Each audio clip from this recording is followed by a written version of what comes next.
आज की इस वीडियो में हम 20 वीवीआई ऑब्जेक्टिव को कवर करेंगे जो एग्जाम में बार बार पूछे जाते हैं। तो एक बार इस वीडियो को शुरू से अंत तक पूरा जरूर देखिएगा और सभी क्वेश्चन को याद करिए, क्योंकि 2025 में इससे बाहर एक भी प्रश्न नहीं पूछा। तो वीडियो पे शुरू से अंत तक बने रहेगा। हम चलते हैं क्वेश्चन की ओर, तो सभी क्वेश्चन को याद करिएगा। तो आज का पहला नंबर सवाल कि अमेवा अपना भोजन किसके द्वारा पकड़ता। तो अमेवा अपना भोजन किसके द्वारा पकड़ता, तो कूड़पाद के द्वारा। क्या, कूड़पाद के द्वारा। करेक्ट आंसर बी हो जाएगा। अगला नंबर सवाल कि वसा का पाचन करता है। तो वसा का पाचन कौन करता है, एकदम वेरी वेरी इंपॉर्टेंट क्वेश्चन, इसको हम स्टार लगा देते, याद रखिएगा कि वसा का पाचन कौन करता है, तो लाइपेज करता है। कौन, वसा का पाचन कौन करता है, लाइपेज करता है। अगला नंबर चला कि सभी हरे पौधे होते हैं। तो बताना कि सभी हरे पौधे होते हैं तो कैसा होता है, तो स्वपोषी होता है। क्या, स्वपोषी होता है। करेक्ट आंसर ये हो जाएगा। अगला नंबर चला कि इनमें से किसको पार्वती शक्ति के कारण लाल रक्त दिखाई देता।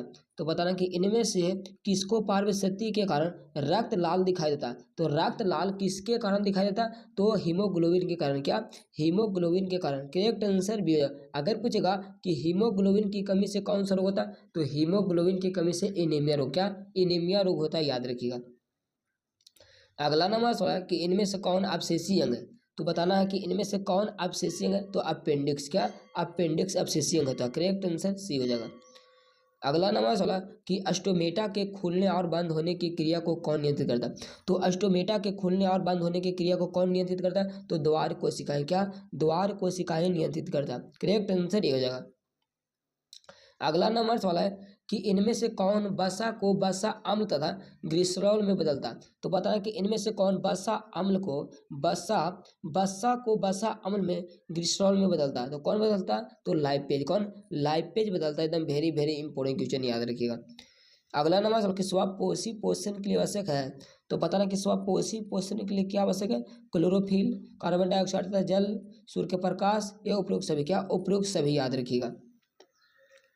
अगला नंबर सबके मानव हृदय में पाए जाते हैं। तो बताना है कि मानव हृदय में पाए जाते हैं तो 4 बेस में। क्या, 4 बेस पाए जाते हैं। करेक्ट आंसर क्या जाएगा, सी हो जाएगा। अगला नंबर सवाल कि निम्नांकित में से कौन मलेरिया परजीवी है। तो बताना है कि निम्नांकित में से कौन मलेरिया परजीवी है। तो मलेरिया परजीवी कौन है, प्लाज्मोडियम। क्या, प्लाज्मोडियम है जो मलेरिया परजीवी है। करेक्ट आंसर ए हो जाएगा।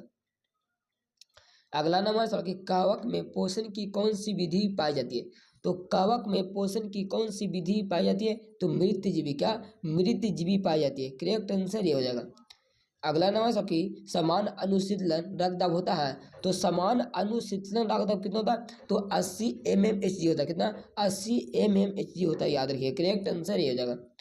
अगला नंबर रुधिर का कौन सा अवयव रक्त स्राव को रोकने में मदद करता है। तो रुधिर का कौन सा अवयव रक्त स्राव को रोकने में मदद करता है, तो कौन रोकने में मदद करता है, प्लेटलेट्स। क्या, प्लेटलेट्स रोकने में मदद करता है, जिसको हम हिंदी में रक्त विमाणु बोलते हैं। क्या, जिसको हम हिंदी में रक्त विमाणु बोलते हैं। अगला कि पीत रस कहाँ से स्रावित होता।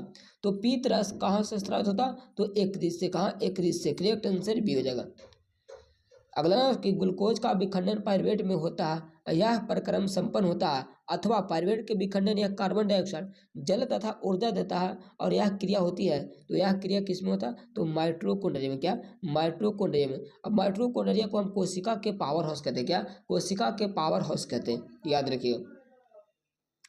अगला नंबर कि कार्बोहाइड्रेट, प्रोटीन तथा वसा के पूर्ण पाचन का स्थल निम्नलिखित में से कौन सा। तो निम्नलिखित में से कौन सा है, तो छोटी आंत। क्या, छोटी आंत, जिसको हम शुद्रांत बोलते हैं। क्या, शुद्रांत बोलते हैं। करेक्ट आंसर सी हो जाएगा। अगला नंबर सवाल कि एल्कोहल में उबली पत्ती पर आयोडीन विलयन की कुछ बूंद डालने पर पत्ती का रंग हो जाता है। तो पत्ती का रंग कैसा होता है, तो नीला और काला। कैसा, नीला और काला हो जाता है। करेक्ट आंसर सी हो जाएगा। अगला नंबर सवाल है कि पादप में जाइलम उत्तरदायी है। तो बताना कि पादप में जाइलम उत्तरदायी है तो किसके लिए, तो जैसे जाइलम और जैसे जल, तो जल का वहन करता। क्या, जल का वहन करता। अगर पूछेगा कि पादप में फ्लोएम उत्तरदायी है, तो पादप में फ्लोएम उत्तरदायी है तो किसके लिए, तो भोजन के वहन के लिए। क्या, भोजन का परिवहन करता। ठीक है, याद रखिएगा। अगला नंबर सबके स्लाइड को सर्वप्रथम कंपाउंड माइक्रोस्कोप से देखा जाता है। तो बताना है कि स्लाइड को सर्वप्रथम कंपाउंड माइक्रोस्कोप से देखा जाता है तो कितना गुना पर देखा जाता है, तो 10 गुना पर। कितना, 10 गुना पर देखा जाता है। करेक्ट आंसर बी हो जाएगा। अगला ना कि पत्तियों में गैसों का आदान प्रदान कहाँ होता है। तो पत्तियों में गैसों का आदान प्रदान कहाँ होता? तो रंध्र में। कहाँ? रंध्र में होता। करेक्ट आंसर बी हो जाएगा। अगला नंबर 16 कि निम्नलिखित कोशिका का, यहाँ पे हो जाएगा, कोशिका का ऊर्जा मुद्रा के रूप में जाना जाता है। तो कोशिका का ऊर्जा मुद्रा के रूप में जाना जाता है तो एटीपी को। क्या? एटीपी को। अगर पूछेगा कि एटीपी का फुल फॉर्म क्या होता है, तो एटीपी का फुल फॉर्म क्या होता है? तो एडिनोसिन ट्राइफॉस्फेट। क्या? एडिनोसिन ट्राइफॉस्फेट होता है। इसे आप लोग याद रखिएगा।